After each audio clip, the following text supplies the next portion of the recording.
홍해는 길이 아니라 상황이고 환경일 뿐입니다. 환경을 길로 생각하지 마십시오.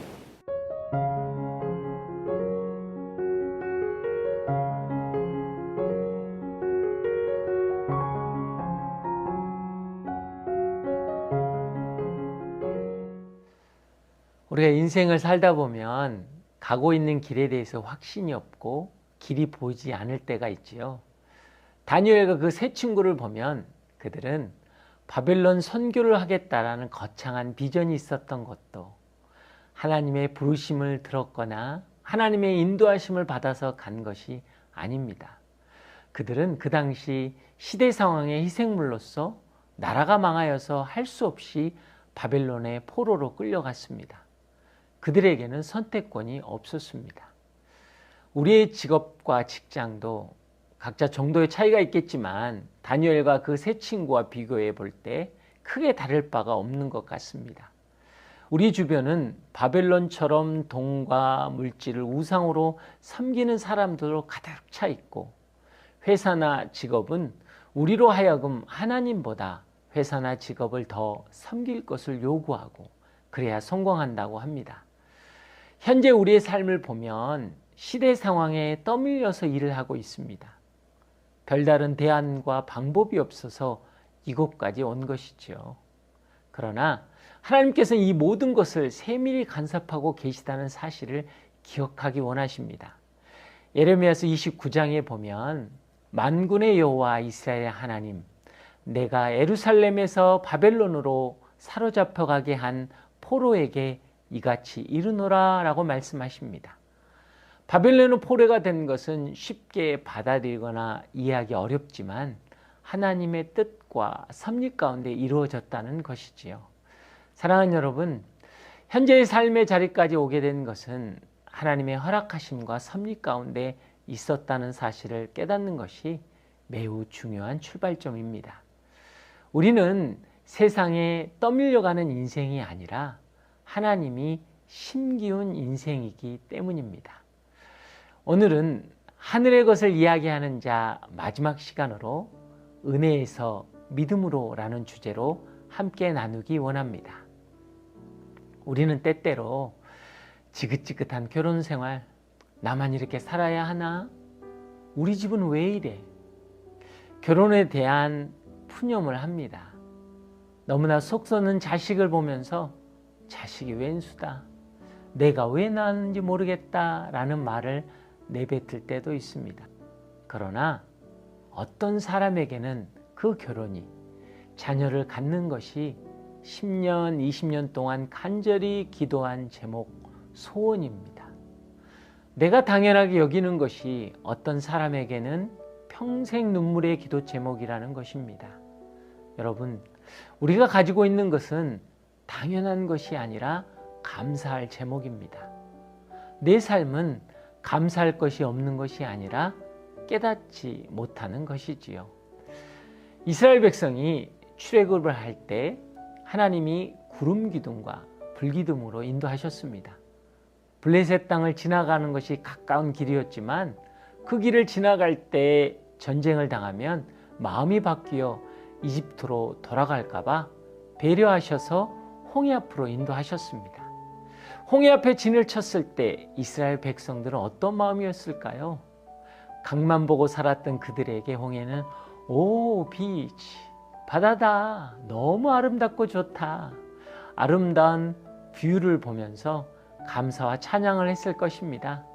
그런데 갑자기 눈앞에 거대한 먼지 구름을 일으키며 나타난 세계 최강의 애굽의 전차 군대를 보고 두려움이 생겼습니다. 그 두려움은 아름다운 환경이었던 홍해를 진퇴양난, 막다른 길, 즉 막힌 길로 만들어 버렸습니다. 하나님은 애굽 군대가 왔기 때문에 어쩔 수 없어서 홍해를 열어주신 게 아닙니다. 열왕기하 19장에 보면 아수르가 쳐들어와서 예루살렘을 포기했을 때 히스기야 왕이 여호와 앞에 엎드려 기도합니다. 하나님은 그 기도를 응답하여 하룻밤 사이에 여호와의 천사가 아수르 군대 18만 5천 명을 죽였습니다.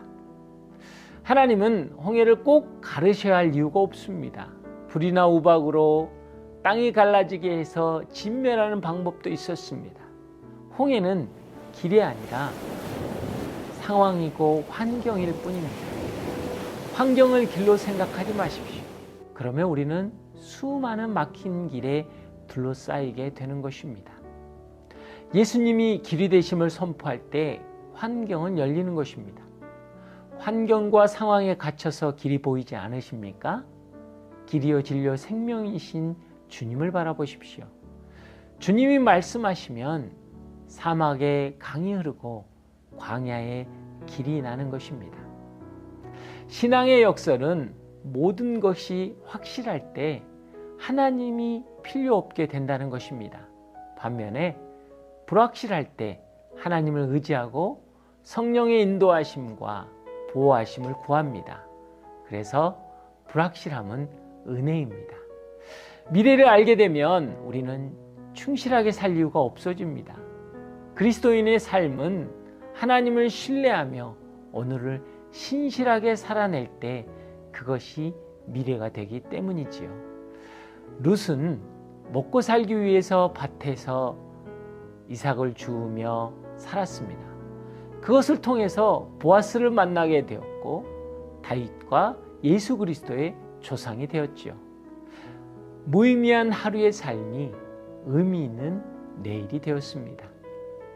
아브라함도 본토 친척 아비집을 떠나 갈 바를 알지 못하고 길을 떠났습니다.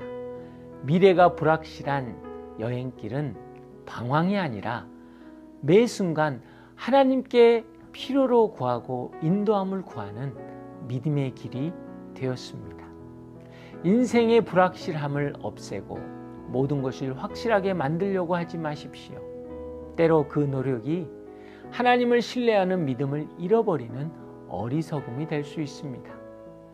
광야와 같은 불확실한 그 시간이 바로 우리의 영혼을 가꾸는 시간이고 진정으로 주님과 동행하는 법을 배우는 시간입니다. 그리스도인의 불확실한 삶은 미래를 여는 믿음이기에 은혜입니다. 히브리서 11장은 믿음장입니다. 그곳에 믿음의 사람들의 이야기를 허락한 것은 우리에게 부담을 주기 위한 것이 아니라 믿음은 이런 것이라고 알려주기 원한 것입니다. 성령 안에 있으면 얼마나 큰 꿈과 역사가 이루어지는지, 복음이 삶에서 어떻게 나타나는지를 알려주기 위한 것이지요. 베드로가 무리를 걷고 안진뱅이를 일으키고 바울과 실라가 기도와 찬양하니 옥문이 열리고 간수의 집이 구원을 받은 것, 내 자신의 신앙의 한계성을 느끼라는 것이 아니라 여러분이 가지고 있는 믿음의 능력을 보라는 것이지요. 내가 고백하고 있는 예수의 이름의 권능을 알라는 것입니다. 믿음은 우리 삶을 이끌어 나가는 힘입니다. 모든 것을 참을 수 있게 하고 견딜 수 있게 하고 모든 것을 바라볼 수 있게 하는 힘입니다. 어떤 어려움과 고난이 다가와도 타협하거나 포기하지 않는 힘이지요. 예수 그리스도를 구주로 고백하는 모든 사람은 이미 능력을 가졌고 나타낼 수 있습니다.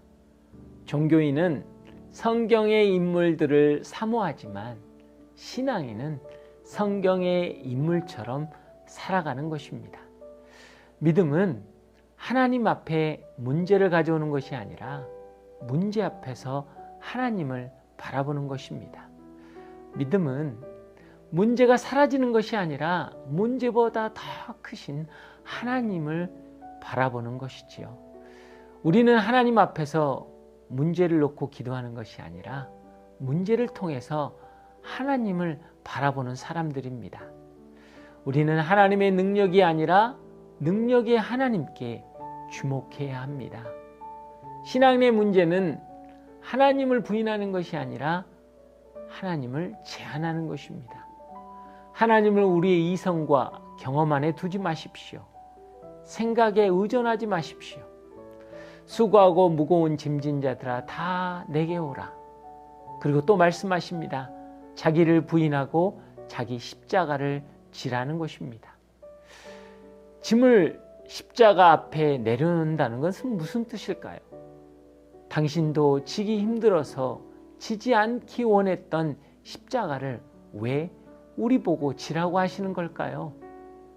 내 질병, 재정 문제, 가정의 문제, 자녀의 문제를 내려놓으라는 것이 아니라 내가 지고 가야 할 십자가입니다. 그것을 통해서 내가 지고 있는 불신, 염려, 두려움, 근심을 내려놓고 그 일을 감당하라는 것이지요. 요셉이 종살이 감옥 생활 속에서 하나님과 동행했습니다. 다윗은 도망자로 살았던 광야에서 시편의 고백을 했고요. 스데반은 날아오는 돌 앞에서 하나님 우편에 계시는 주님을 보았습니다. 주님은 십자가의 형틀 앞에서 내 뜻이 아닌 하나님의 뜻을 깨달았습니다. 오병이어 사건을 보면 주님은 아무리 절망적인 상황 속에서도 소망을 꿈꾸셨습니다. 그때 상황은 배고파서 밥상 앞에 앉아있는 사람이 장정만 5,000명이나 되면서 밥은 보리떡과 물고기 뿐이었습니다. 불가항력, 장말적인 상황이었습니다. 그런데 주님은 미리 감사 기도를 드리시지요. 하늘의 국간을 보셨기 때문입니다. 성격 급하고 권력지향적이었던 베드로를 보시면서 내가 사람 낚는 어부가 되리라, 교회를 세우리라 꿈을 꾸시고 미래를 보셨습니다. 믿음이란 이런 주님의 시선이 우리 삶에 전염되는 것입니다. 상황이 나를 부정적으로 만드는 것이 아니라 믿음이 없으니까 세상이 부정적으로 보이는 것입니다. 주님의 시선으로 나의 상황, 형편, 내 인생의 미래를 보시기 바랍니다. 어둠은 스스로 존재하는 것이 아니라 빛을 잃었기 때문에 생기는 현상으로 어둠이 존재하는 것입니다. 차가움은 스스로 존재하는 것이 아니라 따뜻함을 잃어버렸기 때문에 생기는 현상으로 차가워지는 것입니다.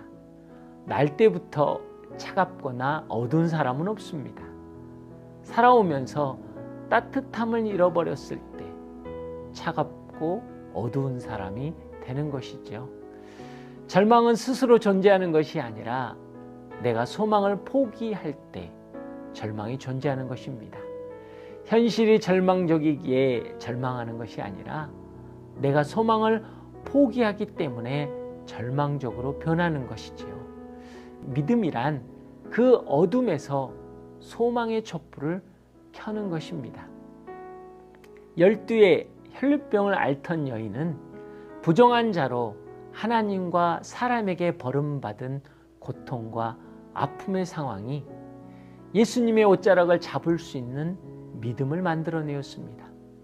회당장 야이로에게는 딸이 죽어가는 절망이 자신의 지위와 체면을 내려놓고 예수님께 엎드릴 수 있는 간절함과 겸손이 되었고 예수님의 발걸음을 자신의 집으로 향하게 하는 축복의 통로가 되었습니다. 최악의 환경이 최고의 삶이 되었다는 것이지요. 더 나은 삶을 위해서 정신없이 달려가시는 여러분, 지금 현재의 삶을 더 나은 삶으로 바꾸려고만 하지 마시고 주님을 만나는 최고의 삶이 되기를 축복합니다. 현재를 살아가고 있는 우리가 가장 많은 영향을 받고 있는 것이 과거인 것 같습니다. 예를 들면 이력서인데요. 이력서는 내가 어떤 일을 하고 살았는 일을 나타내는 과거지요. 어느 대학을 나왔고 무엇을 전공했고 학교 성적 어떤 자격증이 있는지 등 때로 바꿀 수 없는 내 과거가 현재를 결정하는 데 결정적인 영향력으로 작용할 때가 많습니다. 우리의 의지나 노력으로 바꿀 수 없는 과거는 뭘까요? 출생, 신체적인 조건, 내세울 것 없는 가문, 성장하면서 겪었던 아픔이나 상처, 수많은 선택들, 관계에서도 아무리 속을 썩인다 해도 자식을 바꿀 수 없는 존재이고, 아무리 상처를 주고 싫어도 부모 역시 바꿀 수 없는 존재입니다. 그러나 믿음은 바꿀 수 없는 과거를 바꾸는 것입니다. 블레셋 장군 골리앗을 물맷돌로 이겼던 다윗의 스토리를 보면, 다윗에게 있어서 물맷돌은 상처와 아픔의 과거의 흔적이었습니다. 부모와 형제들에게 천대를 받았기 때문에 이새의 8번째 아들 막내 다윗은 여러분 들판에서 양을 쳐야 했습니다. 요셉이 아버지께 사랑을 받아서 형들이 양을 칠 때 요셉이 집에 있었듯이 부모의 사랑과 관심을 받았다면 맹수들의 공격을 막아내어야 하고 밤이슬을 맞으며 양을 쳐야 하는 그 들판에서 어린 소녀 혼자 양을 치게 하지 않았을 것입니다. 다윗에게 물맷돌은 과거의 아픔이 담겨 있는 현실의 상황과 형편이었습니다. 다윗은 그 물맷돌을 가지고 골리앗 앞에 섰습니다. 그런데 이 전쟁에서 다윗만 물맷돌을 가진 건 아니었습니다. 베냐민 지파에는 물맷돌을 잘 던지는 용사가 700명이나 있었습니다. 용사들의 물맷돌과 양치기의 물맷돌은 달랐을 것입니다. 그러나 보잘것없고 초라한 양치기의 물맷돌이 골리앗을 쓰러뜨렸습니다. 다윗의 상처와 아픔의 흔적이었던 물맷돌은 하찮은 돌멩이였지만 그것이 하나님의 손에 들렸을 때 그 어떤 화살이나 창검보다 강한 무기가 되어서 골리앗을 이기고 민족의 영웅이 되는 도구가 되었습니다. 엄청난 가치의 변화가 일어난 것이지요. 성경은 하나님께서 세상에 미련한 것들과 약한 것들을 택하셔서 지혜 있는 자들과 강한 것들을 부끄럽게 하신다라고 말씀하십니다. 누구든지 그리스도 예수 안에 있으면 골리앗을 쓰러뜨리는 물맷돌이 될 수 있습니다. 과거의 영향력으로 인해 하찮은 돌멩이가 무한한 가치의 존재로 변화되는 것입니다. 세리였던 레위, 어촌 조합장이었던 시몬이 주님의 손에 들렸을 때 전도자 마태로, 교회를 세우는 베드로로 기독교 역사 속에서 빛나는 인물이 되었습니다. 우리도 마찬가지입니다. 지울 수 없는 과거나 벗어나고 싶은 현실이 하나님 손에 들려 쓰이면 빛나는 인생이 되는 것입니다. 비록 과거로 돌아갈 수도 바꿀 수도 없지만 과거가 소중한 이유는 과거의 실패를 현재의 실력으로 바꿔주시기 때문입니다. 저는 아버님을 굉장히 무서워합니다. 저희 아버님은 굉장히 엄하시고 무서운 분이셨기 때문입니다. 청소년 시절에 아버지를 생각하면 가시 울타리였습니다. 날카롭고 뾰족한 가시 때문에 항상 위축되고 찔려서 상처의 흔적과 아픔의 기억만 있었습니다. 그런데 제가 장년이 되어서 가정을 이루고 자녀를 키워보니까 제가 철없던 시절 방황하고 어두운 길을 걸어갈 때 저를 보호해주고 지켜주었던 것은 아버지의 가시 울타리였습니다. 지금 믿음의 삶을 살아가며 과거의 기억들과 연결되었을 때 아버지의 가시 울타리는 감사하고 소중한 보호의 울타리가 되었습니다. 요셉을 보십시오. 형들에게 죽임을 당할 뻔하고 노예로 팔려가는 처참한 신분의 변화, 충성과 신의를 지켰지만 주인으로부터 버림받고 나락으로 떨어진 아픔과 고통의 과거를 가지고 있었던 요셉이 매순과 하나님과 동행하면서 그의 믿음은 어떻게 바뀌었습니까? 형들이 저를 이곳에 팔았다고 근심하거나 자책하지 마십시오. 이는 하나님께서 생명을 구하시려고 저를 형님들보다 먼저 여기로 보내셨습니다. 라고 하나님의 섭리와 계획이 담긴 의미 있는 삶으로 바꾸었습니다. 믿음은 지울 수 없는 상처와 수치라는 과거의 사실 그 자체를 바꿀 수 없지만 과거에 의미하는 것을 바꿀 수 있다라는 것입니다. 바꿀 수 없는 과거에 집착하지 말고 믿음으로 과거의 삶과 연결해 보는 것입니다. 결국 인생이란 어느 한 부분을 보고 이야기하는 것이 아니라 전체를 보고 이야기하는 것이기 때문입니다. 현재의 삶이 하나님과 동행한다면 결국 과거는 오늘이 있기 위한 밑거름이 된다는 고백을 하는 것입니다. 과거의 삶을 바꾸고 싶으십니까? 지금이 기회입니다. 과거는 그대로 두시고 어차피 오늘부터 새로운 삶을 쌓아나가면 전체 의미는 달라지는 삶이 되기 때문입니다. 과거의 영향으로 초라해진 삶을 살고 있습니까? 하나님의 손에 넣어 놓으면 가치가 바뀌는 것입니다. 과거의 사실 때문에 아프고 힘드십니까?